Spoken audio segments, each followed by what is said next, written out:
Welcome to Inside the Fight, post-fight UFC 167, Pierre versus Hendricks. And what a card. But we're going to jump right into the main event. George St-Pierre beats Johny Hendricks by controversial decision. No. George St-Pierre gifted a decision. He didn't beat Johny Hendricks. He was gifted a decision. And this is just such a horrible way to end the 20th anniversary for the UFC. Just completely kills all the momentum that this wonderful card had. This card was amazing top to bottom until that decision. Incredible. Now I did predict George St-Pierre was going to win by decision, but I didn't. I thought he was actually going to win, not just be gifted such a horrible decision. I think what we should do is talk about it round by round and see what could have possibly the judges have seen. The one round that they seem to have disagreed the most on was round number one. Round number one. Well, that round I saw as a very even round, but then I saw Hendricks take control of that round towards the later parts of that round, and I felt that he did enough to win that round, in my opinion. I had him 2-up going into the third. Yeah, but let's stick to the first round then. What did GSP do to win that round? Well, he catch a takedown. He caught him with a beautiful takedown in the very beginning of the round. Did absolutely nothing with it, but let's give him credit for the takedown because that's what the judges like to do. So give him credit for that takedown. Yeah. Then what else did George St-Pierre do? Threw a few kicks. Threw a few kicks, and then what? And then he grabbed Johny Hendricks, pushed him against the fence around the 2-minute mark. And Johny Hendricks defended the takedown perfectly and landed vicious elbows to the side of GSP's head, which left him completely red on that side. And GSP gave up completely on trying to do a takedown again for a while because of those elbows. That is more significant than anything George St-Pierre had done prior to that round. Easily. And then Johny Hendricks catches him with a takedown at the end of the round. So the takedowns wash each other out, and Johny Hendricks landed the better knees when they were clinching in the middle of the ring, and really beautiful knees actually. I'm pretty sure that Johny Hendricks actually studied the tape and saw the positioning that George St-Pierre's legs are in, because those knees were catching him perfectly, and you could tell George St-Pierre was not liking it as he was starting to move his leg out of the way. So all the significant strikes were landed by Johny Hendricks. The elbows and the knees. George St-Pierre basically did nothing that round. So while it was nothing too devastating, I cannot imagine a single way that anyone could think George St-Pierre won that round. At all. It's impossible. Well, like I said, I definitely did not score for George St-Pierre. I thought he definitely didn't do enough to win that round. And I went online and see people mentioning, even Kenny Florham had a 3 rounds to 2, and he says it was first and fifth round that he thought was close, and that he gave it to him. Doesn't Kenny train with George St-Pierre? And that's what I was going to say. He trains with him, so of course he's going to be a little biased towards that. Let's ignore Kenny Florham's opinion. It's a controversial round by the judges. This wasn't the only fight that also had some judging issues, but this was the worst decision, in my opinion, in the UFC that's happened to date. This is the worst decision in the history of the UFC, especially considering how, I know some people might say Leonard Garcia versus a Korean Zombie, but that fight was not even for contendership or anything. This was a title fight. This was a title fight. Shogun Machida is one that comes to mind, but in that one at least, it was both of them landed really good stuff. Neither of them were hurt or even close to being finished at any point in that fight. So I thought Shogun did win that fight, but still, this is by far worse. George St-Pierre clearly lost round 1. George St-Pierre was nearly finished in round 2. He was rocked badly. You know what? Speaking of round 2, there was something controversial I thought that happened in round 2 as well. Oh, yeah? They were in the clinch, and Johny Hendricks' mouthpiece fell, and the referee pulled him apart to give him back his mouthpiece when he had him. No, in a George St-Pierre rocked. And I thought in that moment, I say, what are you doing? Don't stop them. You know, But at the same time, it's Johnny Hendricks' fault. So it was Johnny Hendricks' fault. Should not let the mouthpiece come out. But, you know, he lost a great opportunity to take advantage of that position. And unfortunately, it's being overlooked because of the controversial. Because even though he won that round, he could have finished this fight right there. George St-Pierre's legs were clearly indicating that he was pretty much almost done right there. If he got hit one more time, that definitely was a lucky break for George St-Pierre. No. But I can't fully blame the ref for stopping that. That's Johnny Hendricks' fault for letting the mouthpiece fall. But with that said, that's yet another dominant round for Johnny Hendricks. He really started to show his power. But this is where I was then worried that after he was slowing down. He would slow down. And he did. Which is what happened then in the third round. So we both agree, 2 rounds to nothing, Johnny Hendricks. Yeah. In the third round, George St-Pierre started taking over, landed some really good jabs, started trying some more crazy stuff with Superman punches. I believe he might have gotten a takedown that round, but he didn't do anything too devastating, but clearly Johnny Hendricks slowed down. Johnny Hendricks was slowing down his output, and George St-Pierre clearly won that round in typical George St-Pierre fashion, just outpointing him, and so I had it 2-1 at that. Round 4. Round 4, well, Johnny Hendricks came out, and he had a new breath of air. Definitely had a little more energy than he did in the last round, and I think even Joe Rogan said that he was possibly holding back in that third round to reserve some energy on the later rounds. And he did well. He was hitting him. He wasn't hitting him the same way he was hitting him in the first 2 rounds, but he was still connecting, lovely shots, especially with his left. And this is also the round where the GSP it might have been almost like a trip. It was a slip. He got on top of him, and then a nice ground and pound. Yeah, and then he got busted open with that ground and pound. He made George St. Pierre's face look like a complete mess, even worse than his last fight. And I thought at the end of that round, this. So yet another clear. That was a clear cut round for Johnny Hendricks. 3-1. I have it 3-1 at that point. The 5th round, I thought was a little more closer than I thought. It was. The 5th round I was a little worried as well because I was like, Hendricks, looked like he was starting to wear down a little bit, and George St. Pierre, in my opinion, had to finish his fight. Yeah, he had to finish it. And yet, what do we see from George St. Pierre? Almost no urgency. No urgency. He goes for a takedown with, I think, 15 seconds left. I was like, are you kidding me? Like, George, you should at least go for one of your head kicks. Even Johnny Hendricks' corner told him, watch out for the head kick because he's gonna be desperate. Most likely. I mean, GSP can't finish people if he wants to. He just, he's a really safe fighter, and usually he dictates the pace thanks to his wrestling, and there's no need for him to take any wild risk. But I was expecting him to take some risk, and he didn't take any risk. He was, I guess, the aggressor in the fight. He did get a takedown in the 5th round. So maybe that round is for GSP. Pretty, almost nothing significant happened that round. So I could see some people actually giving it to Johnny Hendricks, but I'll give it to GSP by a hair. And this is why I don't like the 10-9 scoring system. I mean, round 4 is a 10-9, and then round 5 is a 10-9. That doesn't make sense. I really hate that boxing has any kind of influence on MMA. They're completely different sports. Why is this a 10-9 and that a 10-9? It doesn't make any sense. If you beat the crap out of somebody on the ground, you bust them open, that's going to be a 10-9. But then you outscore somebody barely by maybe one jab and one takedown that you did nothing with, and that's a 10-9?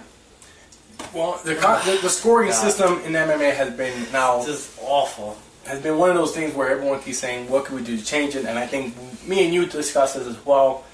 About certain things that could be done to change the scoring. Mm-hmm. I think you even said we should maybe allow 10-10s and 10-9s, 10-8s to be more not just you completely dominate your opponent, because that's kind of silly. If you completely dominate someone, it shouldn't be just a 10-8. It should be even more. Yeah, if it was up to me, round 1, 10-9, Hendricks.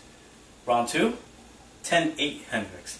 Rocking somebody, nearly finishing them, that's a 10-8 at least. Round 3, 10-9 GSP. Round 4, 10-8 again. He got dominated. And then 10-9. Round 5 is 10-9 either way, or 10-10. Because really, 10-10, honestly, none of them did anything. It wasn't enough. Johny Hendricks, understandably, was very defensive. And GSP, not understandably, was not aggressive. They really didn't do anything. There was no urgency. Now, GSP at the end of the night says he needs to go away. Yeah. Now didn't I predict it? You predicted that as well. I said that he might retire. I think I did predict that he was gonna possibly. When he said that, retire. And I just had that feeling that. I saw it. I'm like, oh my God, Joey SP just made my brother's prediction correct when he said he was going to retire, because that's what I took it as. He wants to leave. Yeah. And now I think he said the right words though. He's not retiring, but he needs to leave. He needs to take a break. And to me, after this controversial decision, and I think even GSP says, no, I think I did enough to win. GSP has to know deep down in his mind he lost that fight. Well, at least GSP did admit he had memory issues and barely remembers the fight. And the reason you don't remember the fight, GSP, is because you got beaten like everywhere. You got out-wrestled. You got out-struck. You definitely took way more damage. This is not about, oh, he scars a little easier. That's what some people like to use as an excuse for GSP's fights. No, he got beat up. He got beat up. Johny Hendricks, all he did was that he's a little exhausted. That's pretty much it. Exhausted from hitting GSP. There was Johny Hendricks had like no marks at all. He didn't take him with any damage. There was not a single strike GSP landed that was of any significance. Nothing he landed was hard. Johny Hendricks landed the elbows, he landed the knees, he landed some good punch, but I will give GSP credit, which is what I did say. GSP, a lot of people think, has no chin. He definitely does have a chin. It's just that Matt Serra's punch was just perfect. Anyone would have been dazed and hurt by that type of punch. But, GSP has good recovery, and, he definitely showed his toughness in this fight. I give GSP credit for that. But he lost that fight. Lost it. Plain and simple. You want to retire if the judges gave it to Johny Hendricks? Sure. But, at least after he watches that fight, he has to know he lost that fight. You cannot retire. You cannot take a break. There needs to be an immediate rematch. But at the same time, this shouldn't even be the case. Really, something has to be done about the scoring in MMA, the judges of MMA. I don't know. There's so many options. You could either put like 7 judges. 7 judges, lower the chance of a bad result by having more judging. Change the 10-9 must system. You still judge the fight as a whole. I think Pride used to judge it more. I said about this one. This is what I said. Why not just tell us the scores per round? That way, if a fighter is going to that 5th round, he either knows he's winning or knows he's losing. That's actually pretty good. Yeah. Which means that he is going to go out there and try to win that round to ensure that he wins. Or, if you're winning this fight, you go into that round knowing you could play it safe, and your opponent is the one that's going to have to push his fight because he needs that round to win. That wouldn't be a bad idea. Just have the scoring light up. Round is over, you're getting your water, you're getting your Vaseline, and boom. Oh, what? I lost? Oh, man. Now I need to know. I got to push this round. Yep. And not only that, put these judges' face on camera so we can know who they are, because who's accountable for this. They should be accountable for their actions. And, this is something we mentioned even, in a prior event. Justice needs to be held accountable for their actions. This is a livelihood they just messed with. Johny Hendricks should be the welterweight champion, which comes with tons of benefits, being promoted as a champion. Mm-hmm. Now he is just a guy who is going to be number 1 contender anyway. In the record books, he just lost. And it hurts him. Yeah, terrible. Absolutely terrible. What do you guys think? Let us know what you guys think.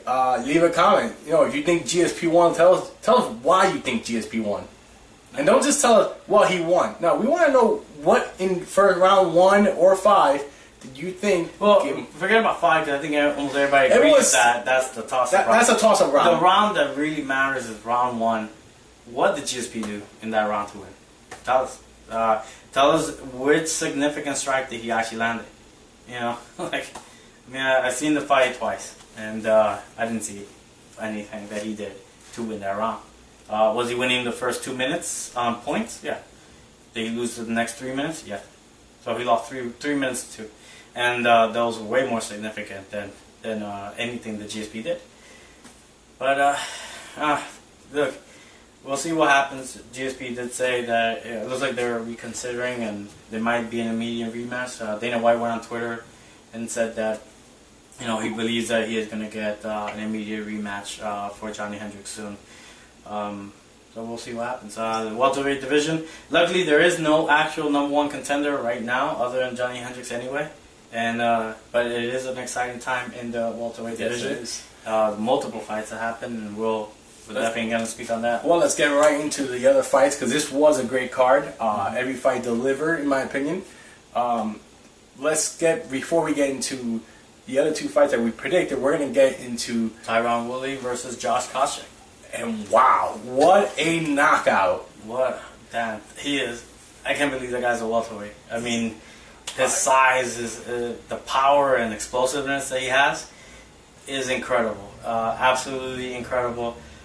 Josh Koscheck was doing a pretty good job, but man, every time he got hit, I was like just cringing, like just the power that this guy was hitting. No, he could be a force in the division. This is a guy who doesn't even look like he belongs in this division. I do worry though about him mass? being so big that it could cost him in longer rounds.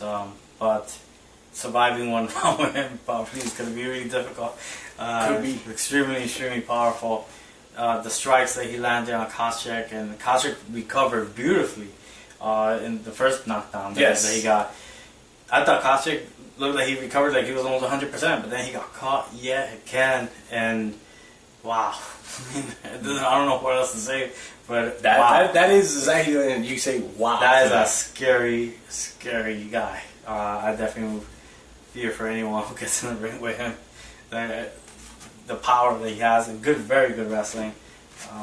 He's definitely going to be one to watch for sure. Definitely. Now let's get to another welterweight battle that we both predicted.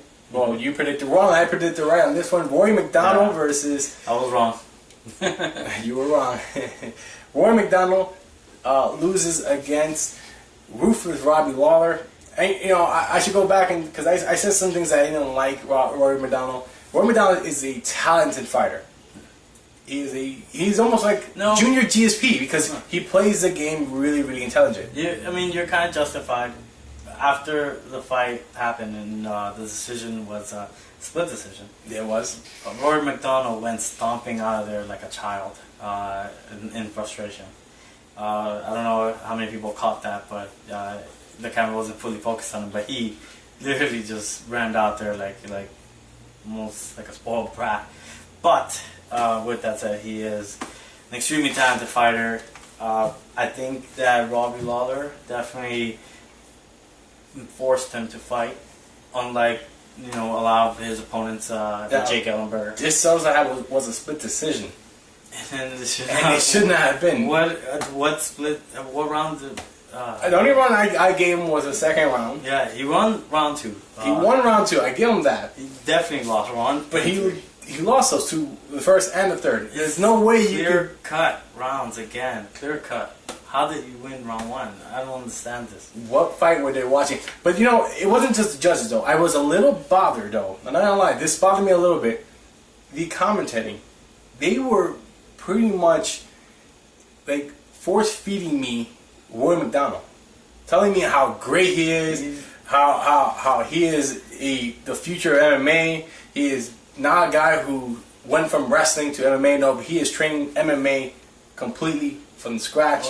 And it was bothering me because they were saying that and maybe the judges were listening to the commentary, because at one point even Joe Rogan was like pointing that he felt Rory MacDonald did enough to win round 1. I'm like, what fight are you watching, Joe? I mean, I did not like it at all, and I was being bothered by it, distracted by the commentary. The commentary is making you think someone's winning that round. No, I thought Robbie Lawler won round 1 and 3 without the commentary. and I mean even with the commentary, I guess just clear cut, 1-3, Robbie Lawler, easy. Round 3 started pretty close, and then Robbie Lawler caught him and pretty much sealed the deal for that round. But maybe this is because of those 10-9 scoring, where you might have a close round, and then that gives you the round. But then the other guy clearly wins his rounds, and he's still only getting 10-9, getting the exact same credit you are. This is a fight, and damage should be number one. Or who got closer to finishing the fight. These things need to matter. It's a fight. If you had a street fight, even if you got a takedown, but the other guy busted your face up and it hurt you badly, guess what? Everyone's gonna say that guy beat you. just no other way around it. I'm sick and tired of how these fights are rated. It's just terrible. Something needs to be done. I don't know what can be done though, but like I said, the only thing I would change, because it's such a complex system what they have right now, was just let the fighters know who's winning this fight.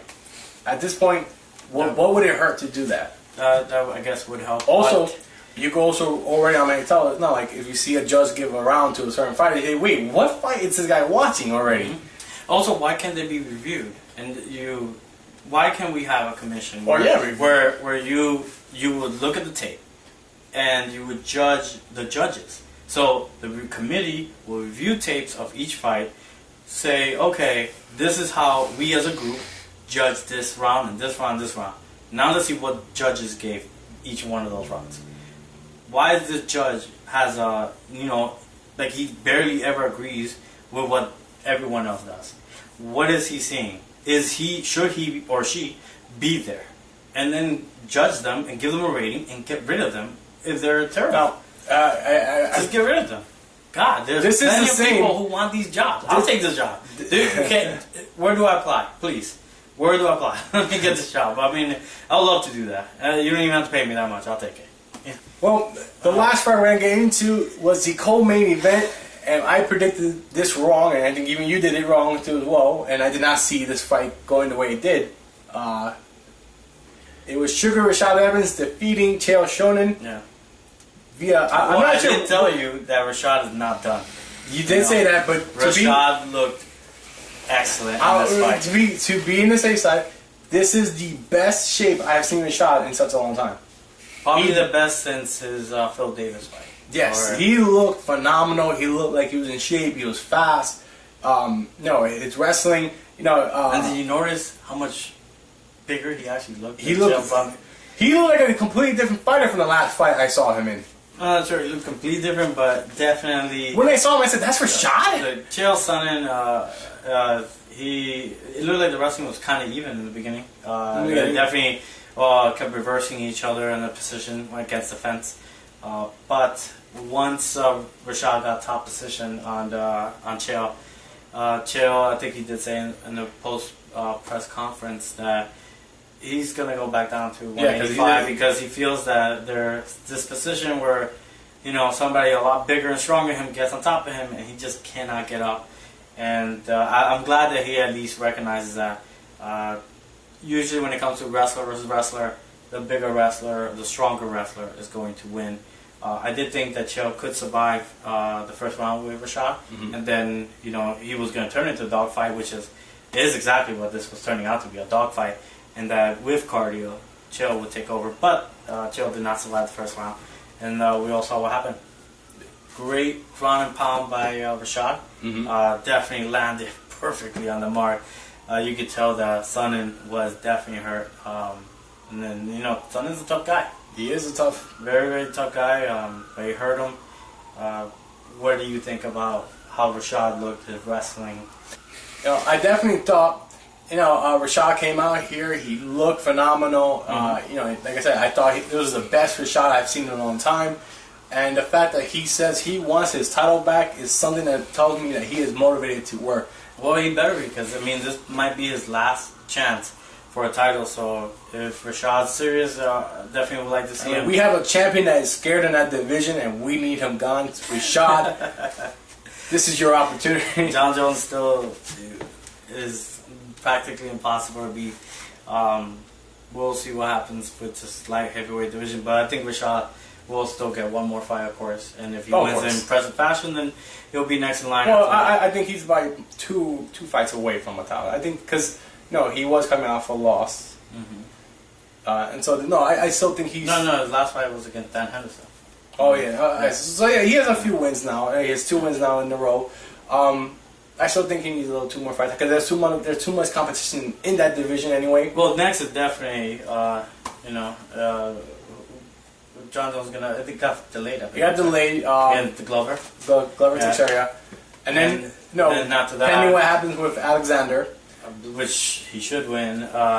Then Gustafsson should be next after that. But then there's Cormier and Rashad Evans. Wonder if that would be a good fight. Yeah. Someone asked Dana White, and Dana White said to that one, I don't know, maybe. What do you think about it? Cormier versus Rashad Evans. Kind of like the sound of that. Well, that's all we got for this week. Let us know what you guys think about the judging.